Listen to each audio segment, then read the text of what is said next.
tarde. Do Rick Notícias do Rick Opinião. Notícias, Beijo pra você, Vanessa. Vier com informações aí. Muito bem, 11h11.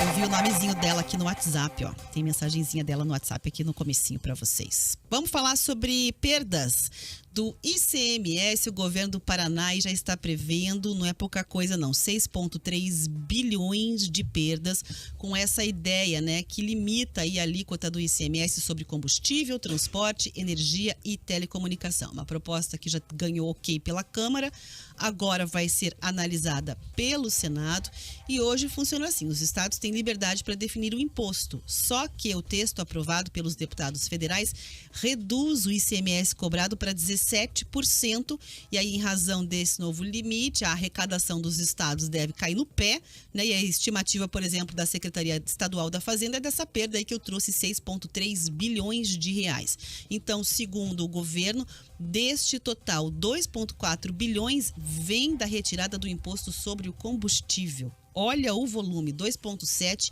de energia elétrica, 610 milhões em telecomunicação e 1,39 bilhão com aí as tarifas do uso de transmissão e distribuição de energia elétrica. Olha só quanto imposto a gente paga, né? Para o caixa do Estado, obviamente, vai ser uma bela complicação, aí o gestor vai ter que rebolar nesse caso, né? Segundo a Secretaria da Fazenda, a queda na arrecadação vai impactar também recursos que são divididos entre municípios, porque daí tem que fazer o repasse, né? Também direcionados para a área de educação, saúde, é um efeito cascata aí. O Poder Executivo destaca que o impacto nos municípios seria de 1,18 bilhão, que deixariam de receber aí a cota parte atual do imposto. Então, além da perda, né, do repasse, o governo diz que é dinheiro que é investido na educação e na saúde. Os demais poderes também vão ter impacto, né, no repasse de recursos do Estado, tipo o Legislativo, que vai receber menos, o Judiciário também e o Ministério Público também. 3 órgãos, inclusive, que estavam querendo criar mais cargos comissionados aí, né? Previstos nesse orçamento. 542 cargos comissionados aí dentro desse orçamento que recebiam. Bom, o texto aprovado pela Câmara ainda gera muita discussão, tem que ser votado pelo Senado, não está valendo, né? Quem acredita na proposta defende o corte do imposto, sim, porque diz que isso vai impactar no nosso bolso de consumidor em relação ao preço dos combustíveis nos postos e também da energia elétrica, por exemplo, que o consumidor, obviamente, não ia ficar muito chateado, né? O economista Cláudio Shimoyama defende a imposição do limite do imposto cobrado pelos estados e diz que o governo precisa aprender a economizar e cortar custos para otimizar a gestão pública e não ficar chorando dinheiro aí de imposto cortado. Vamos ouvir. Acho que a transparência é importante, entender que a gestão pública precisa fazer sua parte. Como as empresas fizeram no momento da pandemia, como a gente diz, cortando a própria parte da carne, o governo tem que entender que se diminui de um lado, ele tem que cortar de outro lado, né? Acho que a relação da gestão pública está aí, né? A arrecadação diminui, mas ele tem também itens que ele pode cortar que são dispensáveis numa gestão. O senador Álvaro Dias, do Podemos, aqui do Paraná, afirmou que uma saída melhor seria a reforma tributária e que essa proposta de cortar imposto aí é uma medida paliativa, temporária, né? Ele ainda disse que vai discutir o texto com outros 2 colegas do partido na semana que vem. Para um parlamentar é muito difícil ficar contra o limite de imposto, porque a carga tributária é muito pesada. Esse é o discurso de sempre, não é? Agora, como não há uma reforma tributária abrangente, simplificadora, modernizadora, que tribute menos no consumo e mais na renda, nós ficamos sujeitos a estes remendos a uma colcha de retalho. O governo deveria adotar outras providências, isso de longo prazo, evidentemente. Nós vamos reunir a nossa bancada do Podemos na próxima semana para uma decisão. Não conversei ainda com os colegas senadores do partido e na próxima semana devemos nos reunir para tomar uma decisão. Muito bem, então tá aí, né, a fala do senador para ver como é que vão se posicionar então os representantes do Paraná quando essa questão chegar no Senado. É importante que você saiba o que eles pensam. E aí vale dizer o seguinte, tem governador já dizendo que vai acionar a justiça, né, se o Senado aprovar de fato esse projeto de lei e dizendo que já tem uma jurisprudência e tal, que enfim, manteria ali o ICMS como está. Agora vamos falar uma coisa aqui, né, vendo esses dados, esses números, o economista recomendando que o poder público, os governos estaduais administrem melhor o dinheiro em vez de ficar chorando perdas, quem é que aguenta pagar mais tanto imposto, Escola?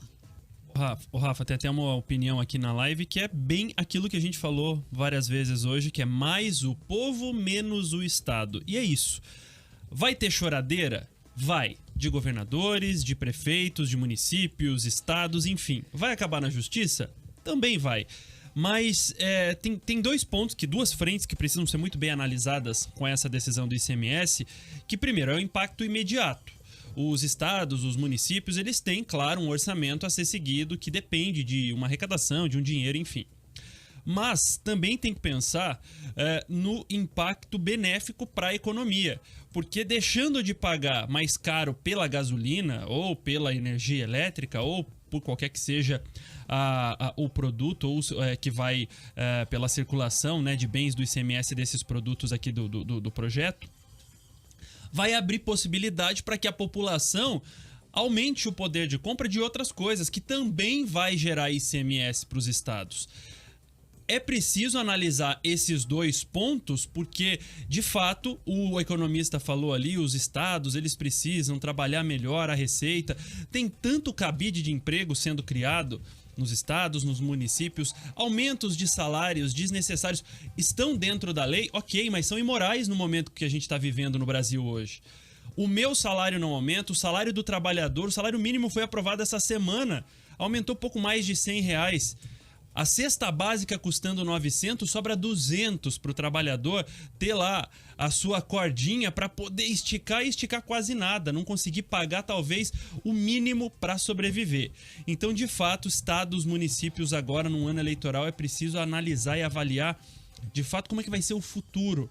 Por que todo mundo, as empresas durante a pandemia apertaram os cintos, nós brasileiros estamos apertando os cintos todo santo dia para poder colocar comida em casa, para poder pagar as contas, para poder fazer o nosso orçamento entrar no nosso salário. Então os estados e os municípios que pensem bem, evitem gastos desnecessários. E a Rafa lembrou aí, ó. Estamos esperando, na verdade, uma canetada da Assembleia Legislativa para aprovação, porque o governador Ratinho Júnior tirou do colo dele. Ele não vai concordar, ele não vai assinar a criação dos 542 cargos aqui no Paraná. Mas ele repassou para o Ministério Público, para o Tribunal de Justiça, para a Assembleia Legislativa, que é quem vai decidir a criação desses cargos que, juntos, somados, chegam a 95 milhões de reais. São de orçamentos próprios desses órgãos, mas é dinheiro público. É dinheiro que sai do bolso do contribuinte, que está sempre pagando a conta dos outros e as nossas também. Agora, 11 horas.